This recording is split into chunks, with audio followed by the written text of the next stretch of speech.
안녕하세요. 이번 강의는 세션 3, 이제 29장의 마지막 세션 3, 머신러닝을 활용한 영화 흥행 수위 예측이라는 주제를 가지고 강의를 진행할 건데, 강의 시작에 앞서서 잠깐 저번 강의 때 못했던 내용이 약간 있어요. 잠깐만 살펴보고 갈게요. 우리가 마지막으로 데이터 명세 정리를 했었죠. 이제 우리가 만들었던 최종적으로 사용할 데이터 셋을 다시 정의를 해보면, 영화 제목, 그리고 발매일, 장르, 평점, 총수익, 인플레이션 반영 수익도 있고요. 주인공, 빌런, 음악, 감독, 히어로의 성우, 빌런의 액터 성우까지 다 붙여놨어요. 그래서 우리가 승행 수익 데이터, 여기 위에까지는 지금 우리가 베이스 데이터로 사용을 했었던 컬럼이고, 새롭게 붙였던 거는 여기 3개, 송 데이터에서 가져왔고, 이거는 디렉터 데이터에서 가져왔어요. 그리고 이거는 보이스 액터 데이터에서 가져온 거고요. 총 4개의 데이터 셋을 하나의 데이터 셋으로 모두 조인을 한 결과입니다. 그리고 문제가 됐던 게 널값이 너무나 많았기 때문에 널값 기준으로 삭제를 했더니 우리가 남아있는 데이터 셋이 22개밖에 안 남게 됐어요. 이런 경우는 사실 분석을 진행해도 뭐 그렇게 신뢰성 있는 데이터가 나올 것 같지는 않은데, 이런 경우에는 제가 데이터를 더 모아야 된다고 했겠죠. 더 성우 정보라든지 보이스 액터 정보들을 더 모아서 정합성 있는 데이터 셋을 만들어주고 분석을 더 진행을 해야 됩니다. 그 점을 꼭 기억을 해주시고, 지금은 실습이기 때문에 방법론 기반에 의거해서 진행은 해보도록 할게요.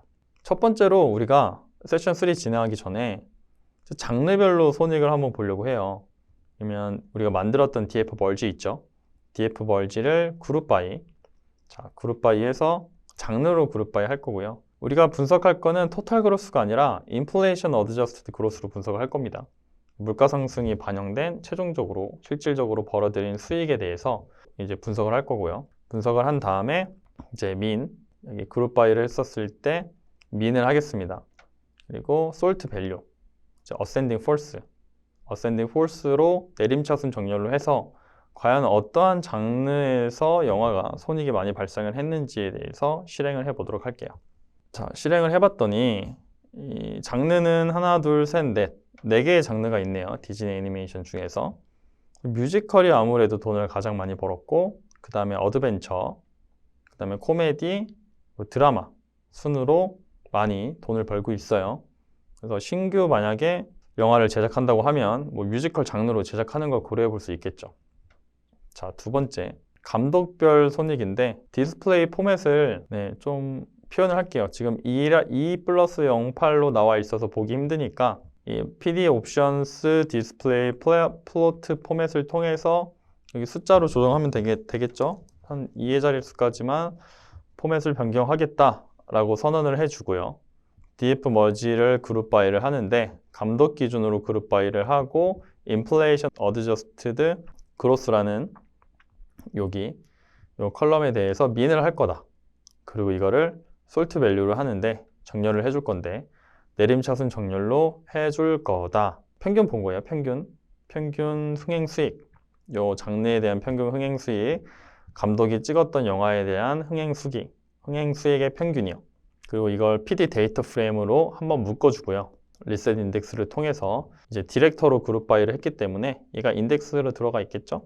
이걸로 밖으로 빼준 겁니다. 실행을 해볼게요. 그러면 벤 샤프스틴, 이 감독님이 가장 평균적으로 흥행 수익을 많이 벌었어요. 로저 에일런스, 게이리 트로즈데일, 아는 감독님이 없습니다. 저는 스티븐 스필버그는 없네요. 그래서 이런 감독님들 순서대로 총 감독은 17명이 있었네요. 22개의 데이터셋에 17명 감독이니까 여러 개를 다작을 찍으신 감독님도 있는 것 같아요. 그 중에서도 벤 샤프스틴 감독님이 가장 평균적으로 많은 흥행 수익을 벌어들인 감독이에요. 뮤지컬과 벤 샤프스틴 감독님 만들면 되겠죠. 근데 벤 샤프스틴이 어떤 장르를 주요하게 다뤘는지는 잘 모르겠네요. 나중에 검색은 해볼 수 있을 것 같습니다. 성우별로 한번 보려고 해요. 성우별로는 똑같아요. 근데 이제 그룹 바이를 이제 히어로 액터와 빌런 액터로 묶을 거예요. 왜냐면 둘이 쌍이잖아요. 따로따로 데이터가 되어 있는 건 아니기 때문에 둘이 쌍으로 묶었을 때 그 쌍으로 묶었을 때의 저 inflation adjustment growth의 평균값을 salt value 하는데 ascending force로 하겠다까지 하면 어떻게 나오는지 한번 보겠습니다. 자, 실행을 시켰더니 디키 존스랑 찰스 저들스 분이 이제 주인공과 빌런을 했었을 때가 가장 높네요. 네, 가장 높고요. 그 순으로 갭 차이가 많이 나네요. 이 영화 무슨 영화인지 되게 궁금하긴 하네요. 왠지 이거랑 똑같네요. 샤프스틴이 만들었던 영화 같은데 살짝 볼까요?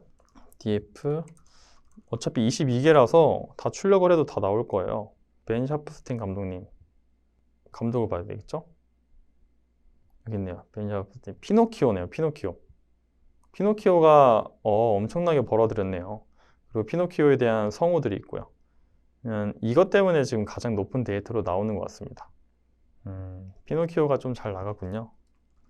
네, 이렇게 해서 히로 액터와 이제 빌런 액터에 대한 가장 잘 벌어들였던 그런 영화가 있는 데이터에 대해서 봤어요. 조금 아쉬운 게 한 건이라서 네, 이게 더 많은 데이터가 있었다고 하면 여러 명의 성우에 대해서 이런 좀 신뢰성 있는 데이터가 될 수 있을 것 같은데 조금 아쉽습니다. 하지만 데이터가 많았다고 하면 이렇게 봤었을 때 의미가 있는 감독과 성우에 대해서 확인을 해보실 수가 있었겠죠. 2순위, 3순위도 뭐 볼 수 있을 것 같아요. 캐스팅 라인업이 무조건 1순위만 보는 게 아니라 한 1에서 한 5순위까지 캐스팅 라인업에 넣어놓고 나서 실제 또 오디션을 보시겠죠. 스토리상에 또 맞는 배우들이 다르기 때문에 일단 참고용의 데이터 정도로만 활용을 한다고 생각해 보시면 될 것 같아요.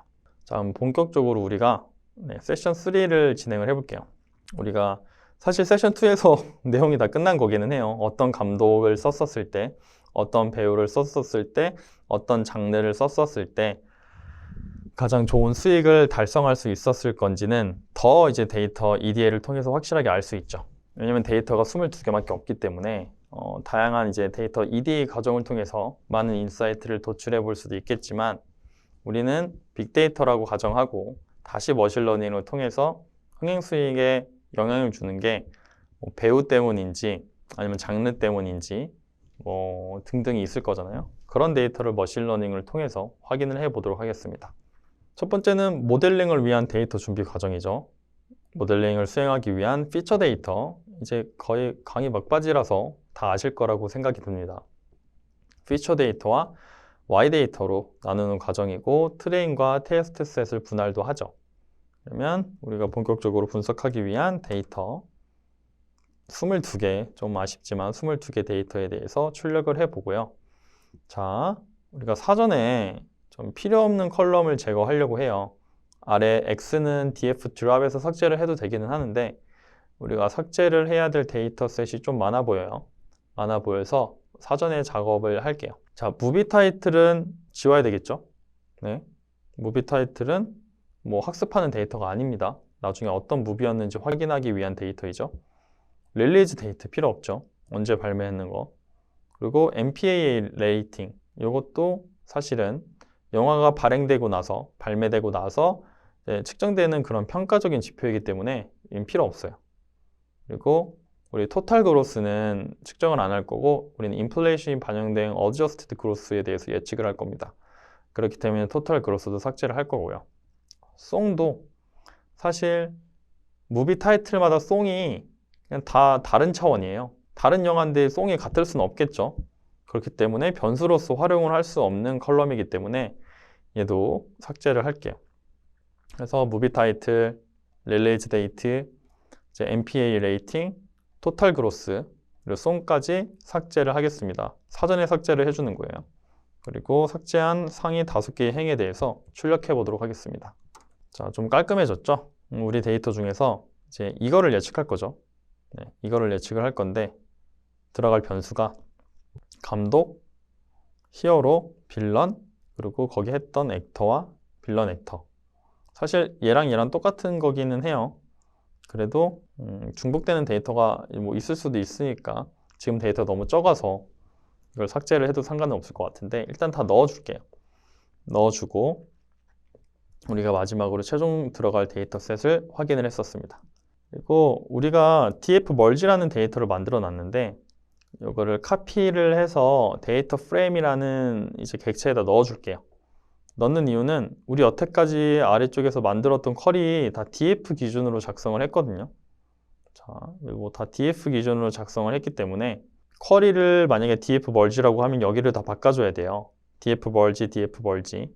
그리고 아래쪽에서 수행했던 다양한 쿼리들도 df 멀지로 변경을 해줘야 되기 때문에 귀찮습니다. 네, 보통은 하나의 쿼리를 이렇게 함수화 시켜놓고 계속 사용을 하신다고 하면 우리가 아무리 다른 걸로 만들어도 카피를 통해서 다시 넣어주는 게 편해요.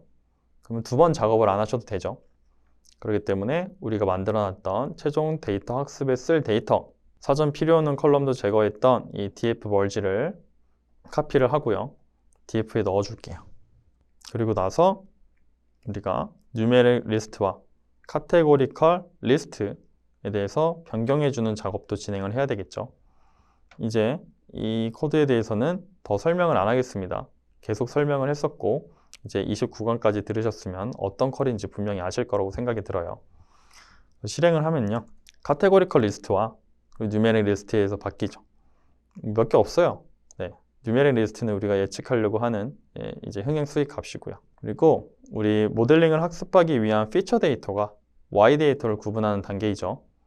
그리고 드랍 시킬 거는 우리가 사전에 다 드랍을 시켰기 때문에 우리가 예측하려고 하는 inflation adjusted growth만 드랍을 시키면 되겠고 Y 데이터에도 inflation adjusted growth만 넣어주겠습니다. 그리고 해당 문제는 흥행 수익이라는 연속형 변수를 예측하는 문제이기 때문에 랜덤 포레스트 레그레서를 불러올 거예요.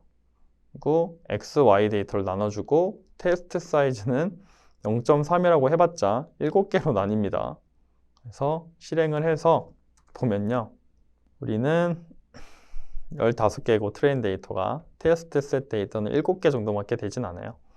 이런 경우에는 네, 모델링을 돌리기 되게 애매하죠.